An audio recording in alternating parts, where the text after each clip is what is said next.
안녕하세요. 슬기로운 바이오조 제이씨입니다. 그동안 대기업 퇴사 바이오조 시리즈와 투자, 가족, 심리, 루틴 등 다양한 주제로 영상을 올려왔는데요.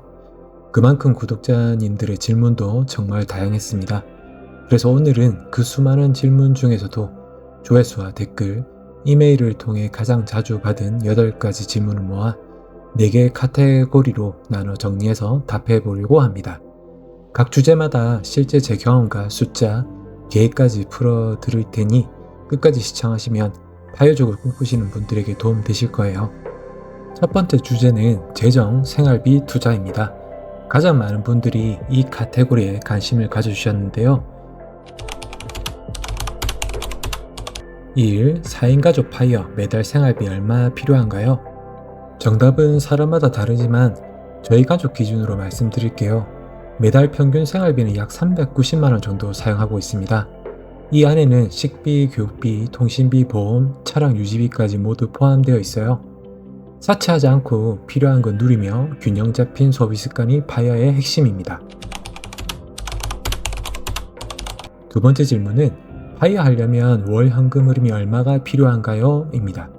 이 질문은 정말 많이 받았어요. 저는 크게 2가지 기준으로 정했는데요. 매당 투자 수입, 현금 흐름 등 비노동소득이 매달 400만원 나올 것. 저의 경우 월 400만원의 현금 흐름 기반 바이어를 만든 뒤 퇴사했어요. 핵심은 단순히 금액이 아니라 현금 흐름의 지속 가능성입니다. 또한 3년치 생활비는 현금으로 보유 중인데요. 이러한 현금과 현금 흐름 덕분에 최근의 주가 하락 같은 경우에도 일상생활에 집중할 수 있는 거죠. 두 번째 주제는 심리, 정체성, 루틴입니다. 회사를 다니면서도 퇴사 후에도 멘탈이 흔들리는 분들이 많더라고요. 퇴사 후 뭘 하며 살아야 하나요? 이 질문은 저도 많이 고민했어요. 그리고 평생 하게 될 고민일 것 같아요. 이제 아침에 출근 안 하면 뭐 하지? 루틴을 만드는 것만큼 삶을 가치 있게 만드는 건 없는 것 같아요. 지금은 매일 유튜브 영상 제작, 블로그, 투자 관리, 그림, 운동, 가족과 시간 보내기 등 회사를 다닐 때만큼 몰입도 높은 루틴을 만들었어요. 핵심은 자신만의 리듬과 가치 있는 루틴을 찾는 거 아닐까요? 그게 바로 바이어 이후 삶의 엔진이 됩니다. 네 번째 질문은 일을 안 하면 무력감이 드는데 괜찮은 건가요? 그럴 수 있어요. 저도 처음엔 뭔가 공허감이 있었어요. 그동안 성과로 나를 증명하는 삶에 익숙했으니까요.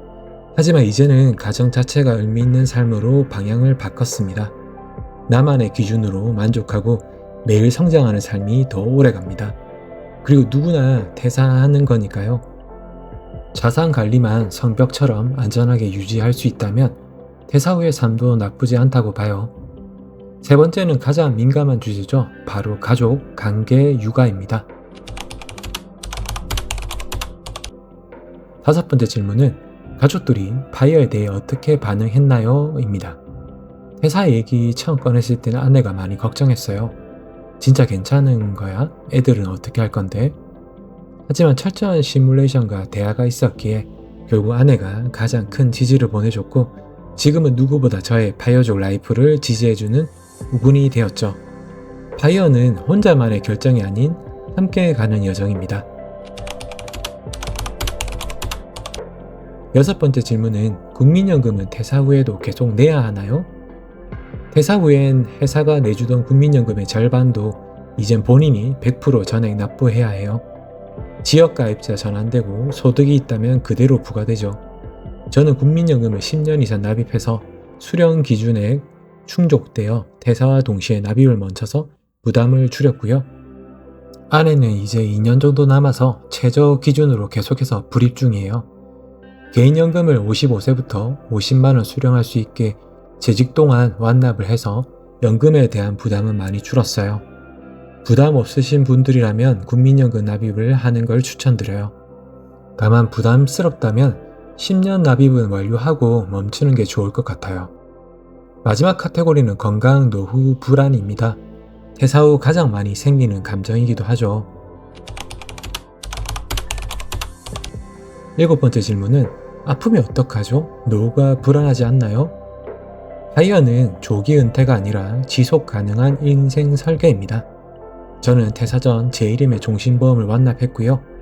아내와 아이 둘은 실비를 모두 넣고 있어요. 그래서 보험료에 대한 부담이 많이 줄었어요. 아프면 어쩌죠 보단 아플 때를 대비한 설계가 되어 있는가 이 질문이 더 중요합니다. 어쩌면 회사 재직 동안 개인연금과 개인종신을 완납할 수 있어 부담은 줄이면서 노후도 대비할 수 있었네요. 8번째 질문은 퇴사 후 건강보험료는 얼마나 나오나요? 입니다. 처음엔 깜짝 놀랄 수 있습니다. 직장 가입자에서 지역 가입자로 바뀌면 소득, 재산, 자동차 기준으로 보험료가 산정되는데 예상보다 높게 나올 수 있어요.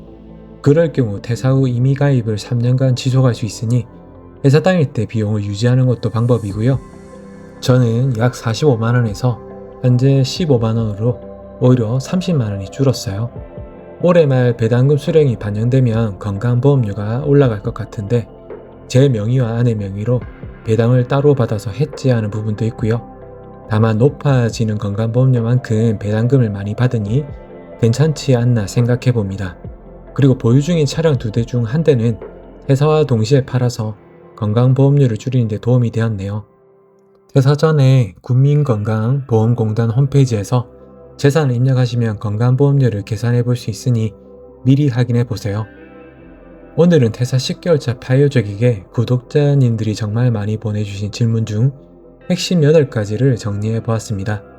혹시 오늘 영상 보시면서 나도 이 질문 있었는데 싶으셨다면 댓글로 남겨주세요. 다음 Q&A 영상에 꼭 반영할게요.